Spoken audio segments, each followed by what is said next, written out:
Gamers Awards.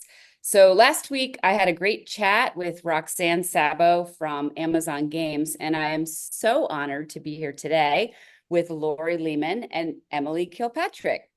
Welcome. Thank you for having me. Thank you as well. It's an honor. Yeah, thanks for coming. So I can introduce you two, but probably easier for you to introduce yourself and tell us a little bit about you. So, Lori, give us a little bit about your background. So I'm at Albuquerque Public Schools in Albuquerque, New Mexico, and 8 years ago, my boss came to me and said, "Hey, I want to bring esports to the district. You want to help me?" I said, "Yeah, for sure." I had such wonderful memories of playing games with my boys growing up, and I thought this was a winner. No one understood what it was. Very few people knew anything about it. Some people even thought it might be dangerous, but we went ahead and showed them that it was actually something positive for our students. And 8 years later, we went from under 100 students to over 1,500. We're in elementary, middle, K-8, and high school. And we focus on scholastic esports, which I'm sure we'll have a chance to talk about later. Absolutely. That's so exciting. And what an incredible path in those few short years to go from under 100 to 1,500 is really amazing. And Emily, what about you? So I'm Emily Kilpatrick. I am the co-founder of Affinity Esports in Connecticut, and also the co-founder of Connecticut Esports here in Connecticut.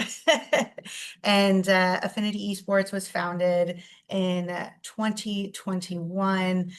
We opened up our first location in Newtown, Connecticut, in April of 22 to kind of test out our theory of trying to bring esports to the community and really get kids involved and have a youth start to esports.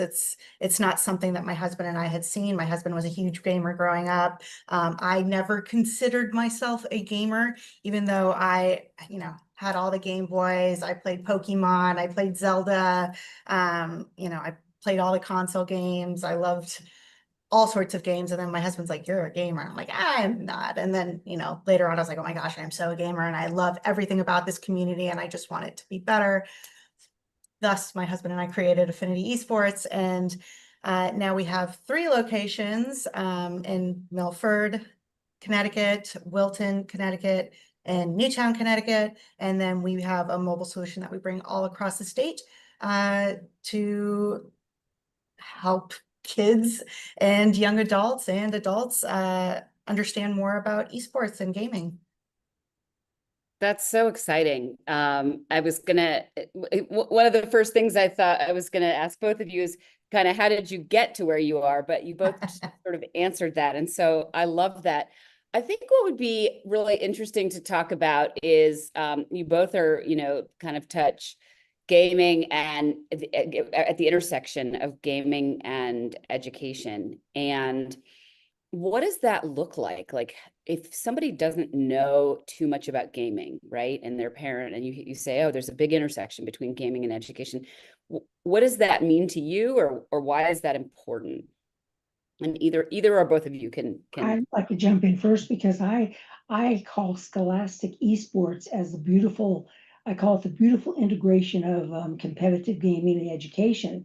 And it is very important because it takes our students, they all want a game, they all love gaming, they get in clubs, but now they're able to use that interest, their passion for esports, to follow it to career and college pathways. And that is absolutely awesome because not everyone can grow up and be the big gamer earning $1 million in the spotlight, just like in basketball or football. But they all have a background in digital learning and know about computers. I go to school fairs and they say, "What can you do if you like esports?" I said, "Well, you're probably good at computers." "Oh, yeah. Well, if you're good at computers, you could do this, you could do that." And we talk about all the possibilities, and it's really awesome. I love that. And Yeah, then you I'll piggyback off that if that's all right. absolutely.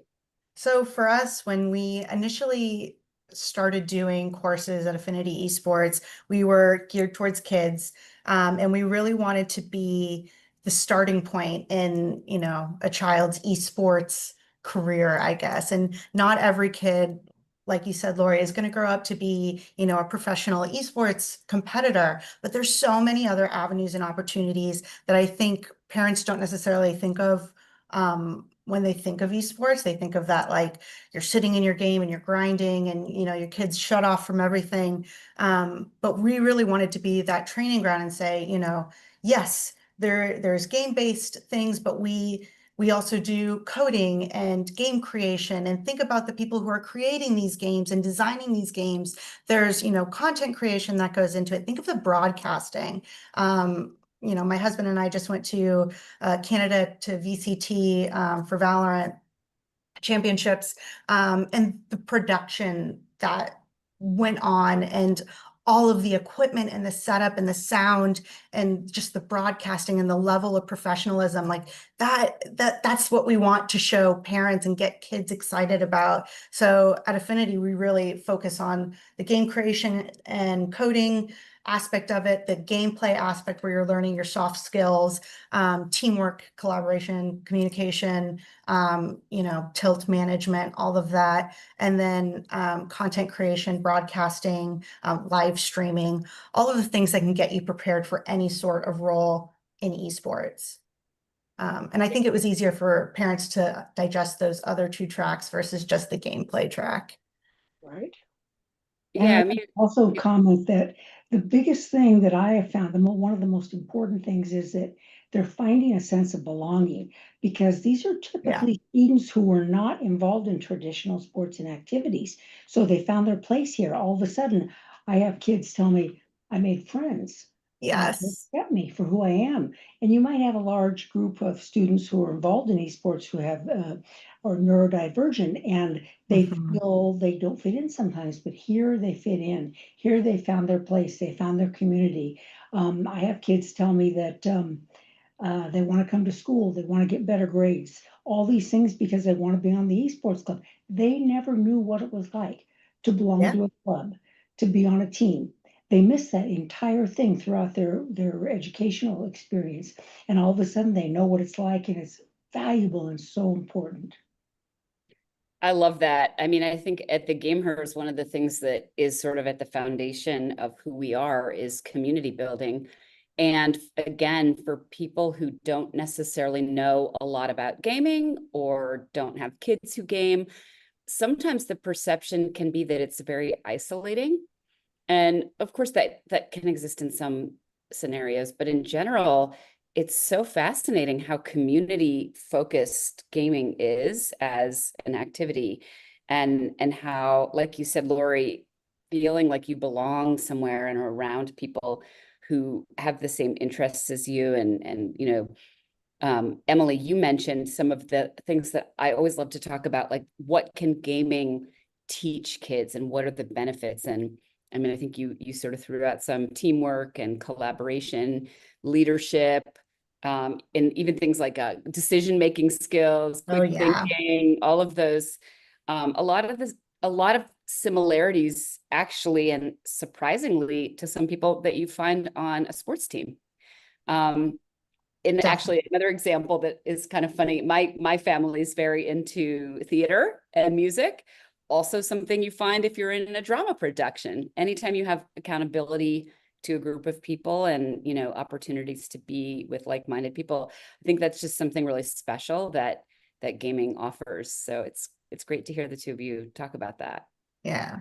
I mean, one of the things that we do here that I really think has taken off for Affinity Esports is we offer something besides classes. We offer club teams. So Lori, you mentioned having those kids that aren't necessarily your traditional athletes or are neurodivergent, need some more structure around the environment that they're in. This has become such, Affinity has become such a great place for them to be able to control environments and have that same sort of feel with our club teams. So we do 6 different club teams, which is we do it like a traditional sports club team, but we have practices during the weekends. We have matches during the week. We do it in 6 different titles. So, Valorant, Rocket League, Fortnite, Minecraft, and Super Smash. And you're seeing kids that normally wouldn't have had the experience of going out to a traditional soccer club or baseball or basketball, whatever, but they're having those times where they get to put on their jersey. They get to meet and socialize and have a coach come in and say, great job. These are the things I've noticed. These are the skills that I want you to work on. And then at the end of their season, they're getting a medal. They're having their parents come out and cheer for them. They're watching the matches. The parents get to watch the matches being streamed on Twitch. And, you're seeing kids who are normal, some of who are, reserved and not necessarily the most outgoing kids, screaming and cheering on their team. And it's the most satisfying experience to see and give those kids a different but oh so similar experience to what a traditional sport would be like. I love that. Yeah. Yeah, that's thank you for sharing that. It's a really good image of how it has some real similarities to traditional sports. Lori, so you mentioned that the first year your boss came to you, suggested esports, you went from under 100 to 1,500. How did you get started? Like, what was the first, what happened first, and how does it work, kind of? Well, that very interesting because, like I said, not many people knew what esports even was. So the very first thing I did was I contacted the high schools, our traditional high schools in the district, and set up a meeting with different coaches, an interest meeting. And there were actually a couple of high schools that had very small teams at the time, but didn't know where to go with it. So we talked about how we could all work together and started building those teams. We have 15 right now, 15 high schools still involved. And from there, we just kept moving. We always had this desire to do it sustainably. We wrote a small grant and got some backing to participate in the state finals, NMAA, New Mexico Activity Association finals, because it finally became approved that esports could be included in it as an activity. So they needed money to join. Now it's different. You don't need the money, but at that time you need to pay. So we wrote a grant, got that approved, and paid for all of our students. We wanted every single high school student who wanted to play and wanted to attend be able to do it without the cost or the expense, because it was very important to us to be inclusive. We wanted to give it to anyone who was interested, and so we were able to do that.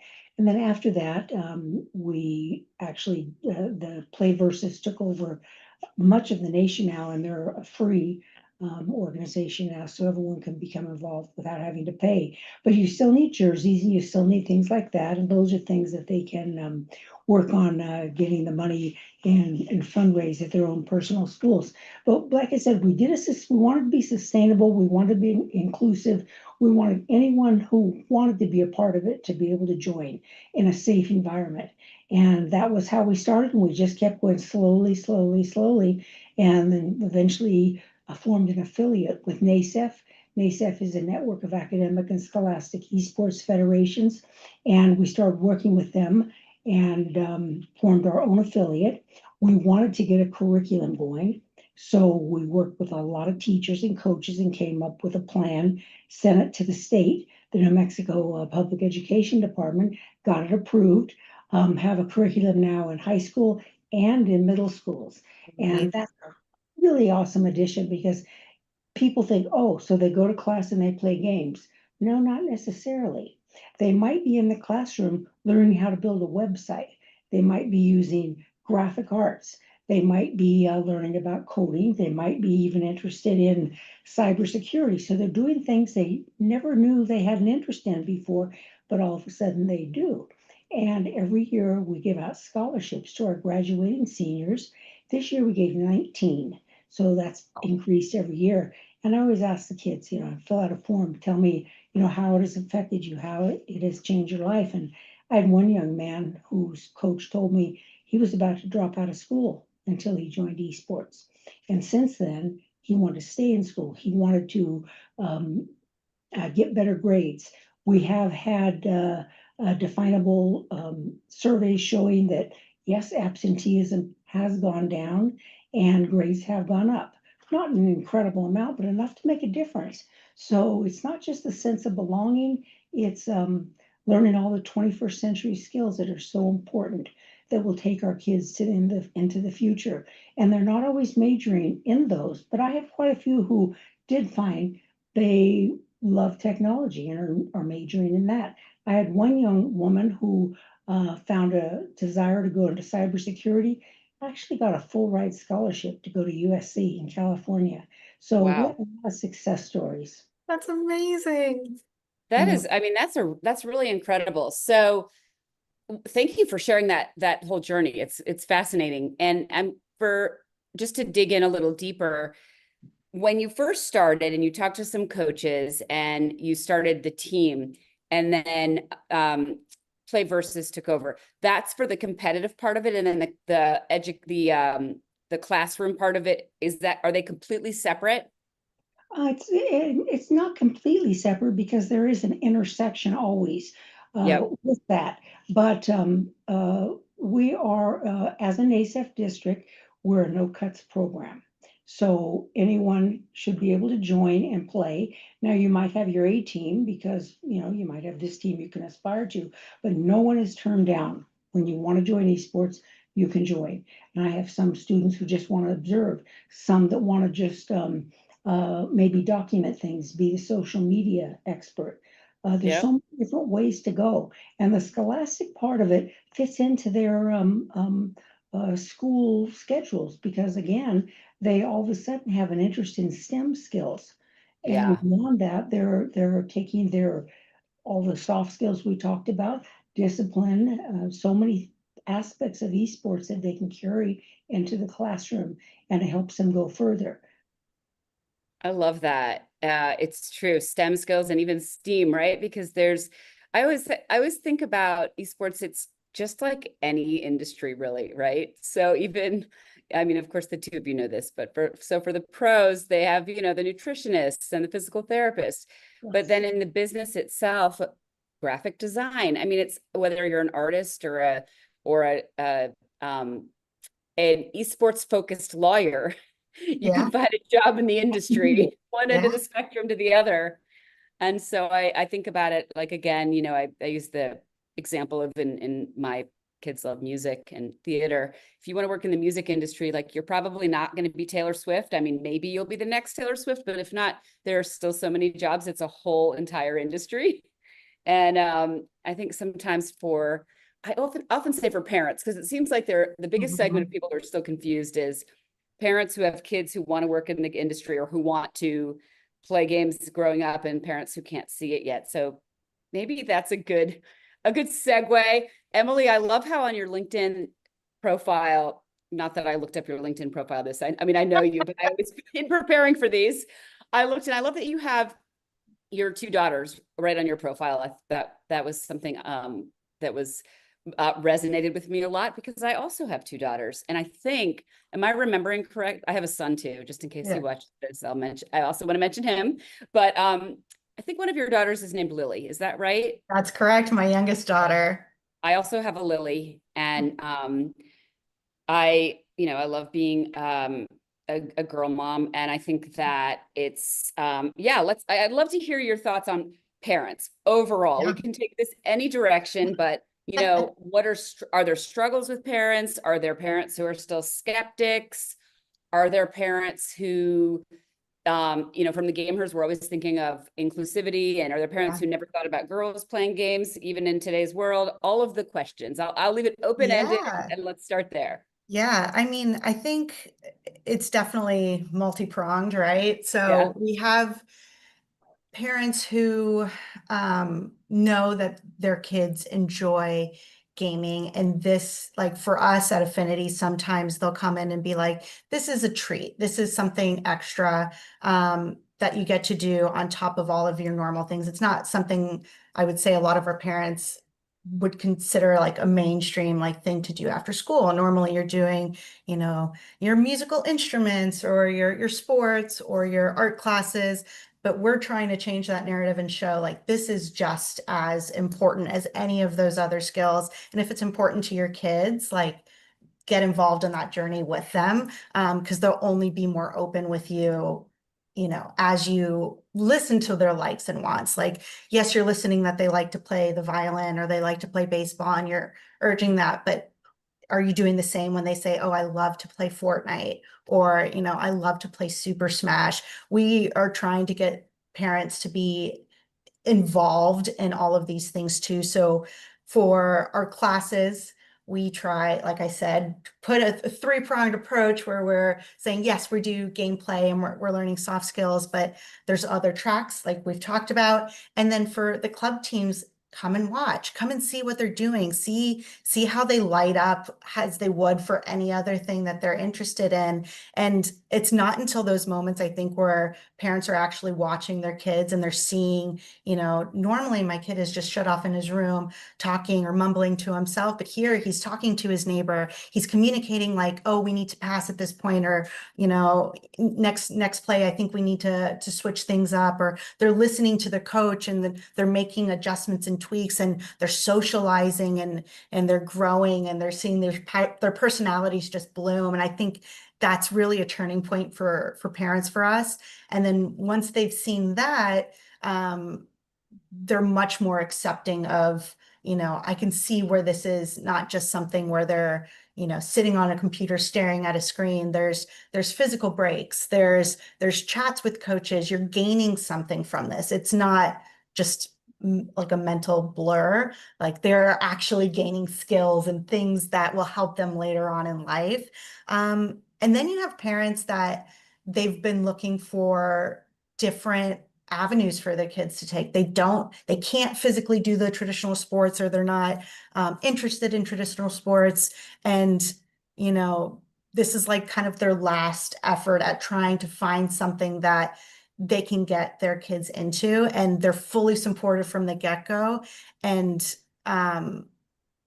they absolutely love it, and they love that their kids are able to partake in club teams and, you know, clubs that we have here, Minecraft club or whatever it is, and gain those friendships. And then we still run into the occasional case where it's like, this is something they'd like to do. I don't want it to become, you know, something that they're super passionate about, but we always try and like show them the positives of it. Like, look at the social aspects, look at the soft skills, look at, you know, the things that they can take into their future. And sometimes you'll get parents to see the light and see the positives, and other times they, you know, it's still tough. It's still an uphill battle. But, you know, I think the majority of parents that we've seen from this end are super accepting and can see the value in what we're trying to accomplish. And as a girl mom, like for me, it's spending time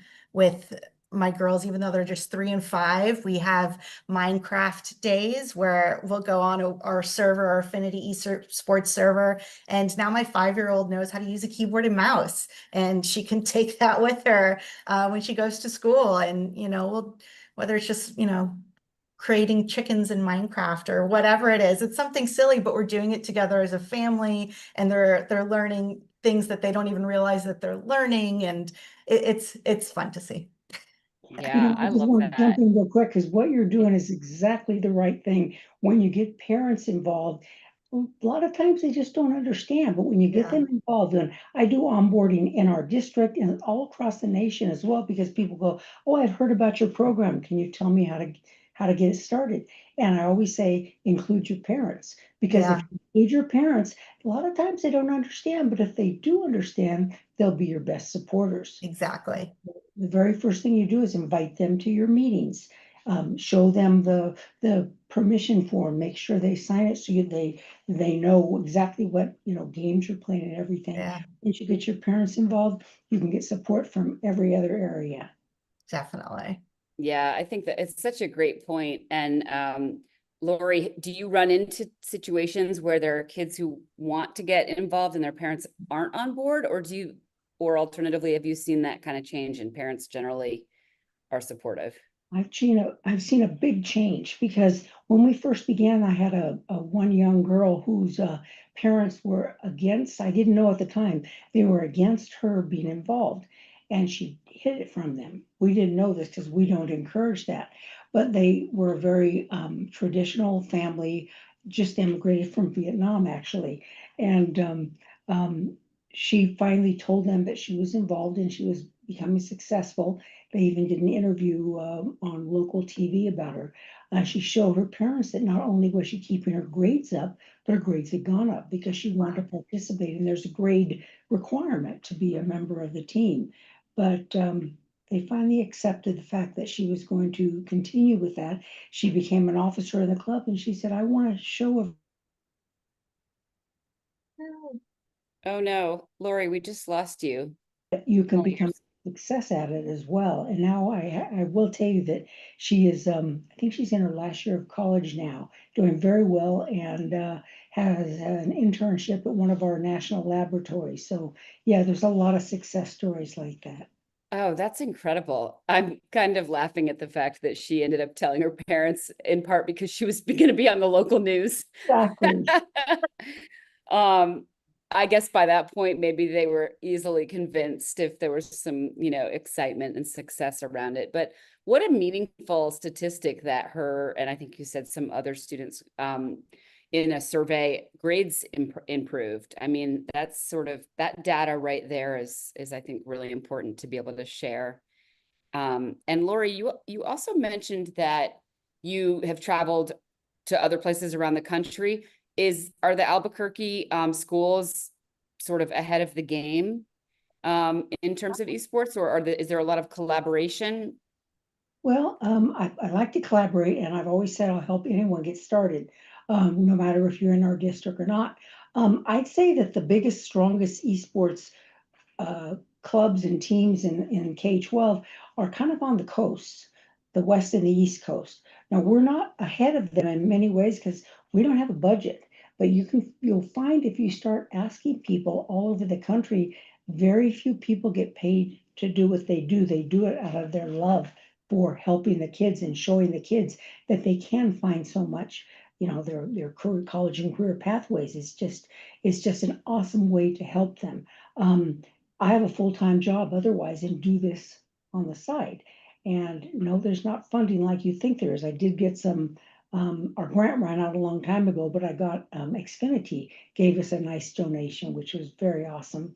And we're still hoping that that will continue because it's helped our kids so much. But no, you don't have people being paid all over the country. I get together with a group of people and no, I'm not paid. You paid? Nope, not me. It's Wow. it's hard. Are most of the coaches um, teachers? Most of them are, yes. Yeah. Teachers who in the beginning did it just because of their love for esports. And then of course when you experience kids getting so much out of it, you want to continue. A couple years ago, I got another grant from the OST out of school time grant from community schools in the city of Albuquerque. And that helps me pay my coaches so they can get paid for after school coaching in a team. So Oh, that's that's wonderful great. for them. Now, Emily, and Affinity Esports is not specifically connected with schools, but do you work with schools in various ways? We do. So we have definitely reached out to a bunch of high schools and elementary schools, middle schools. We sometimes bring like our mobile program for end of the year things. We've tried, to get involved with PTAs. One thing that so not only we not only have Affinity Esports, but my husband and I have also co-founded Connecticut Esports.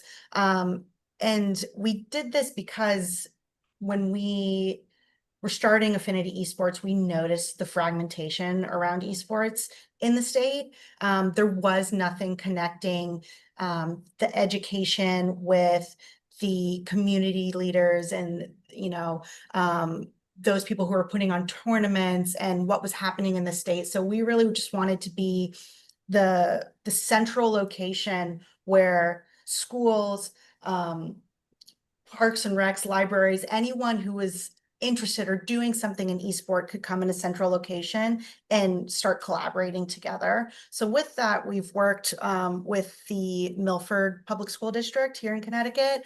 And you know, just this past spring, we worked with them, and we went to a town hall where we were able to help them you know, secure a $1 million build out for their 2 high schools for an esports arena. So we're so excited Whoa. for them. Yeah, it's a Where? very In big Milford? deal in Milford. So their 2 high schools are going full throttle with their esports program. We couldn't be more excited for them. We also work with a lot of universities, so post-university, University of New Haven, and any university here in the state, when we try and connect them and do different things with them that we can. We you know, a lot of the kids who have graduated with esports degrees or have an interest, they've either started interning with us, or we've been able to provide them with jobs and just get them sorted, or at least connect them to other people in the industry. So yeah, I hope that answers your question. Yeah, it's such, I'm fascinated by your founding of Connecticut Esports, because I think that's a challenge that exists in so many places. There are just so many entities and people and students and teachers trying to figure out what to do. What's going on? Yeah. Yeah. So actually, one thing I was thinking about asking, and maybe this is a good time to do it, is for either of you, if you're in an area, you know, that's not on the coast and not in Albuquerque, and happen to be somewhere where there isn't a great, you know, built out esports program, like what kind of advice would you give, either of you, to educators who are looking to start anything? You know, like where can they actually begin? I actually get on calls with people who ask that specific question. I say start small and sustainable. Include the parents always, because if you get their support, you have the support of your district. Um, you know, talk to them about what equipment they might start with, very small. Talk to them about how they can fundraise and donors choice and different things like that. Tell them, you know, like again, you know, you can build it as you go. Don't try to go bonkers to the top the first year. Just keep moving, don't give up. For us, we've definitely had many people either in state or out of state who have reached out and just asking how, you know, how we got started, and, you know, what we're doing to continue to grow. And the one thing that we were asked when we started, and one thing that we continue to ask when anyone is interested in this, like, you know, are you in this for a quick payout, or are you in this for the love of esports and wanting to see it grow where you are, and, you know, be a helpful tool? Because it's not going to be a quick, like, cash out thing. This is something you have to really be passionate about and really want to see succeed. Like, we're not doing this to, you know, one day hope we can, you know, make a, you know, killing on it. It's something that we truly believe in. And if you truly believe in it and are super passionate about it, you know, you just have to keep pushing and meeting with people like us, and, you know, continuing to spread the word, be an advocate for them, not look at them as like a competitor, just trying to be compassionate and give them the information, like, this is how we've done it, not saying we've done it well or we did it right, but this is how we've done it, this is how we're continuing to do it. And, you know, we're here if you want us to connect you to anyone. So really just trying to build a bridge for them and, you know, help any way that we can. I'd also like to add, if you're in K-12 and you want to get started, I always say, create pipelines to all your colleges and universities in the Oh, area. yeah. Because you'll need those for many reasons. And we get together with people. In fact, I had a call with University of New Mexico Esports just before this meeting, and we're talking about putting on something together. Every year we put on a big expo event to show the community just what we've done and just how important esports is for our students. And, you know, inform them, educate them. It's always a constant growing thing that you need to do. So yeah, create those pipelines. They're extremely important. That's such great advice, because I think that even in the collegiate space, it might seem that it would be more organized, but it's still relatively fragmented as well. It is. And I think a lot of it's very smart that both of you are suggesting that sort of even like regional pipeline connection, because really that pipeline in a way can go all the way from, young kids playing games to then going into school up to college. And at the gamehers, then we have a lot of people who are in all of those areas and then into young professionals. So it kind of never, the pipeline goes on It into in does. perpetuity, right? Yeah, definitely. So Now, I'm very fortunate to have a connection with Army West Point Esports at United States Military Academy. So my eldest son was a graduate of the academy, and so I go out every year and donate. But when I found out they had an esports team, I started donating there. Now, this is a while ago, and they said, well, that's not the same as football. I don't know if we can count it towards the superintendent circle. And I said, what? What? Things have changed a lot, so that's changed as well. But I'm friends with Victor Castro, who is an incredible esports coach out there, and he is such a good coach, and he tells me all about how winning is so important, but it's not the only thing, because the only way they'll ever win is through honor. They don't want to win in any other way. And he said they walked away at a tournament when it was not run with honor, and they couldn't win with honor. So that's an extremely important thing to learn for students all over, even at West Point. I love that. I also know Victor, and he's a really great guy. So being that I'm here representing the gamers, I'd love to talk about girls in gaming and just overall kind of inclusivity and what you think you could, first of all, Emily, do you have a lot of girls who come to Affinity? Are there ways to encourage young girls, if even in this current, 2025, maybe it still seems a little bit more of a boys sport, or, what are your Definitely. thoughts around that? It's definitely, I think, still viewed as a male-dominated space. It's funny because I was even just talking to my mom this summer, and she's like, "You aren't a gamer," and I was like, "Well, I probably wouldn't have never come out and said, yeah, I'm a gamer, but that's the way that I was taught growing up to kind of react like, oh, I don't like Xbox. I don't like playing zombie. I played all of them, and I was better than my brother at the majority of them, but I would never have called myself a gamer. And it wasn't until my husband and I came up with this concept. And even after we started Affinity, I'm like, yeah, I play games, but I'm not, no, I'm a gamer. Like I love games. I am competitive. I believe in it. But we still see that from parents who come in, they'll sign up their sons, and then the daughters will come in and they'll be like, oh, I play Minecraft and I play Roblox. And I'm like, oh, that's great. Do you want to sit down and play? And we have initiatives like Girls Gaming. We try and do weekly, and we offer it for free. We just want more girls to come in and experience. And it is tough. I think a lot of times it's still mostly seen as like a boys thing.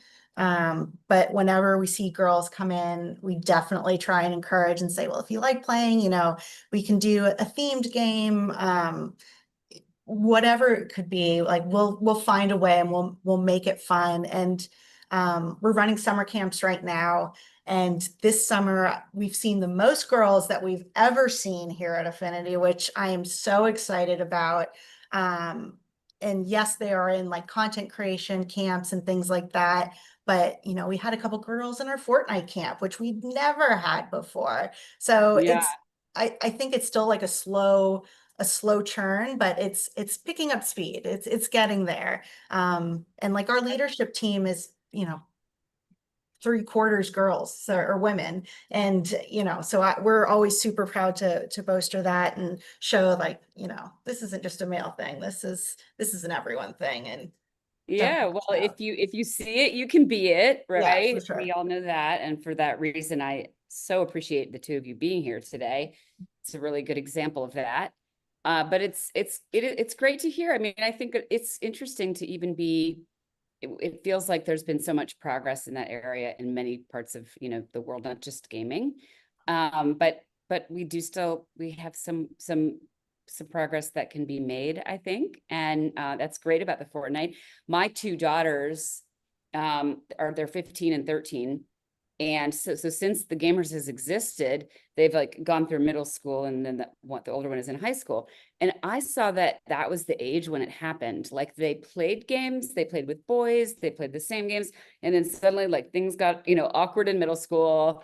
Everyone's in puberty, and suddenly like the boys are over here playing their game, and the girls are still sort of playing, but like They're hush hush go about it. together, and it's Yeah. like secret. And it was really fascinating. I'm like, I am watching this happen in my own home, and it wasn't necessarily in my experience what I was witnessing negative. It was just what happened. And so I'm thinking about a lot what can be, what the future will look like. And if girls are in content creation, or in cozy games that are more traditional things, great. Also the girls who want to play Fortnite, congratulations on getting some of them in the camps. That's exciting.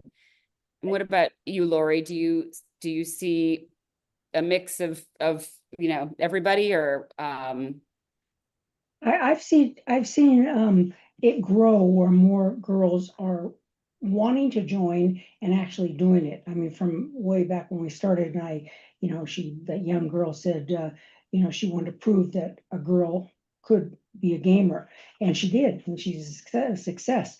But I can tell you a funny story from way back when I first started. I had some actual coaches say that I couldn't manage esports for the district because I was a girl, and I was not a young girl, and I was not a constant gamer on specific sites. So I'm sorry, that's, first of all, it's illegal and it's not true. But yeah, so we've come a long way. We've come a long way. We have more girls joining teams, and I see the biggest difference in our elementary schools, because way more, the percentages are much higher for having girls join. So yeah, I hear you. And it's interesting, Emily, you talked before about not having previously identified as a gamer, and Laura, you were just saying like you started doing this and you weren't a huge gamer. I too did not actually come to be a part of founding the Gamers from the perspective of being a really active gamer. I mean, I grew up in the 80s. I played all the games that everybody else played. I played with my brother. I love games. I play with my kids now. But I'm primarily, I majored in math and music. I worked in advertising for a while, and then I worked at a community building company for parents, right, when my kids were little.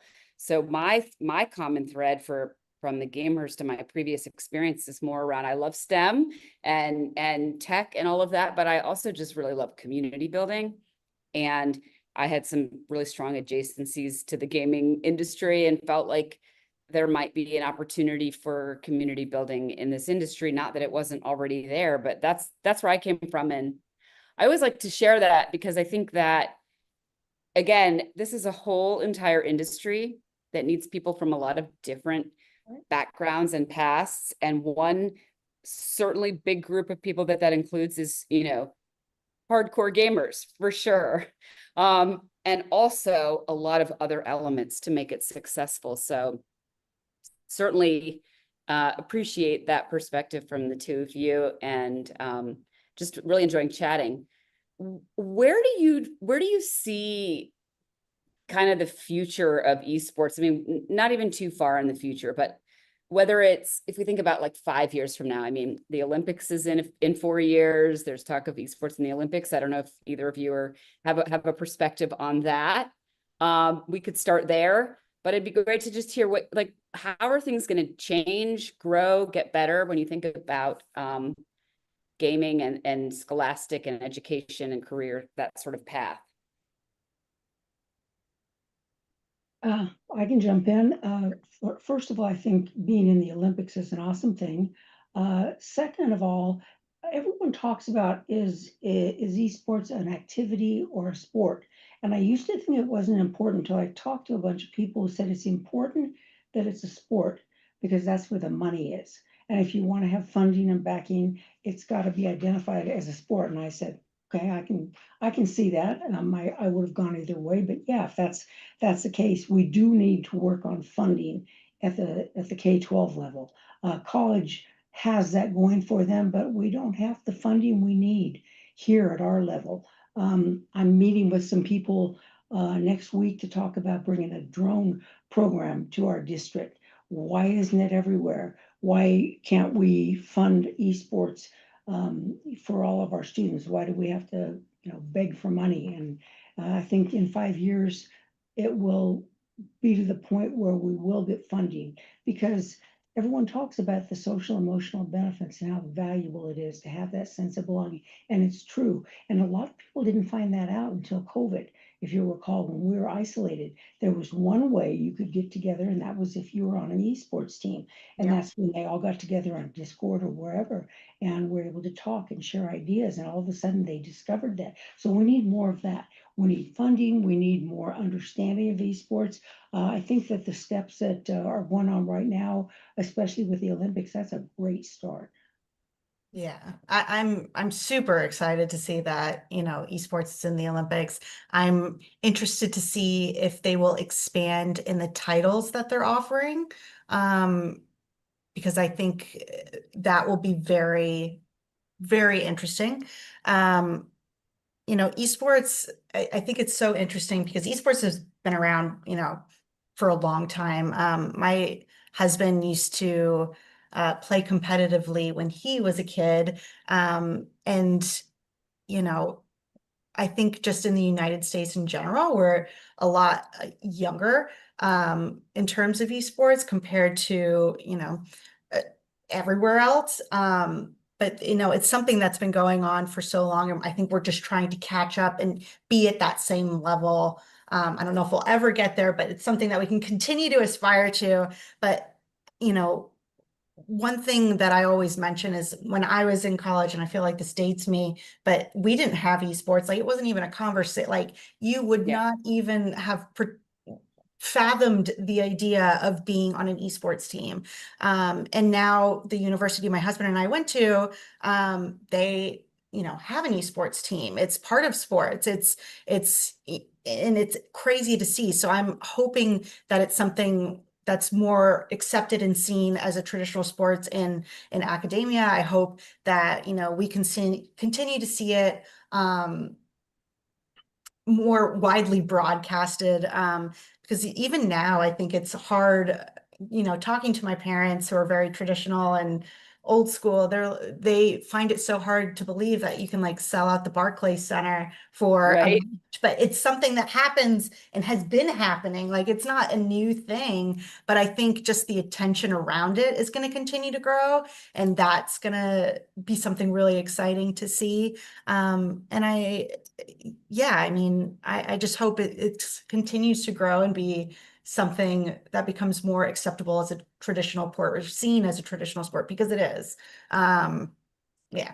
Yeah, I'm with both of you. I think it's so I used to say, and maybe still think, that it's almost like esports is still, and this may be US specific, but it's in need of a big major PR Yeah. makeover. Like Yeah. in terms of the value, the benefits for kids, what it is, the need for funding.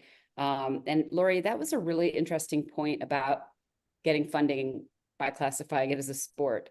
And I love how you were just kind of like, great, it's a sport. Yeah. Go for it. Yeah, because all of the educational benefits are, will come regardless. Well, I know we're getting kind of close to the end of our chat. I want to ask both of you, what's specifically next for you? What's coming up? How can we, how can everybody find you? How can we support you? I want to congratulate you both on winning a Gamers Award. We're just really honored to have you as part of our community, and one of the two of the leaders in the community. You're both such wonderful examples for everybody. And so I want to make sure to be able to keep in touch with you. Where can people find you, and what do you have coming up next? Do you mean like on social media, or what do you mean? Just, yeah, are you active on LinkedIn? Is there a way that the gamehers can support you? Do you have any needs coming up that you would like to share on PinkPixels? And if not, that's okay too. I'll have to think about that, but I think First of all, I want to say the gamehers, you guys are a godsend because that was so needed way back when I first started. And thank God you're here and you're showing that women can be involved in esports. Women can lead districts in esports. Women can do so many things. And it's inclusive. And you've stressed that. That's so important. And I was just so honored to be chosen for that award and shocked, to be honest, to be with people like Emily. You're doing great things. I'm just in awe of, meeting people like you and what you're doing in Connecticut.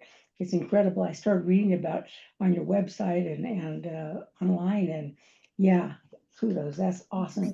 Well, Lori, I don't want to interrupt you, but I want to make sure I can't remember if I said at the beginning of the show, you both won awards, but you won different awards. So I'm going to make sure to say them. You won the award, one of the awards for impact in education. And that is so deserving. I can't believe you're shocked that you won, because in hearing all that you've done, I mean, what an impact you've had.